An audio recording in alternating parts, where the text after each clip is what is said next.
அஸ்ஸலாமு அலைக்கும். ஹாய், எல்லோரும் எப்படி இருக்கீங்க? இது பாருங்கள், பேபி மாமரம். ஸோ ரொம்ப அழகாக இருக்குது பார்க்குறதுக்கு.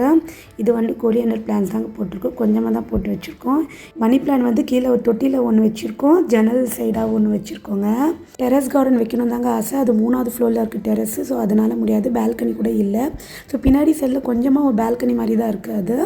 ஸோ அங்கே பிளான்ஸ் வச்சுக்கிட்டேன் கொஞ்சமாக. காலையில் பிரேக்ஃபாஸ்ட்டுக்கு பசங்களுக்கு சிம்பிளாக மேகி செஞ்சு கொடுத்துட்டேன். இவருக்கும் எனக்கு மட்டும் கொஞ்சம் டிஃப்ரெண்ட்டாக செய்யலாமே. ஒரு மீடியம் சைஸ் ஆனியன், உப்பு நல்லா கலக்கி விட்டுருங்க. ஜிஞ்சர் கார்லிக் பேஸ்ட்டு, தக்காளி, கொஞ்சம் ஒரு கேரட் நல்லா கலக்கி விட்டுருங்க.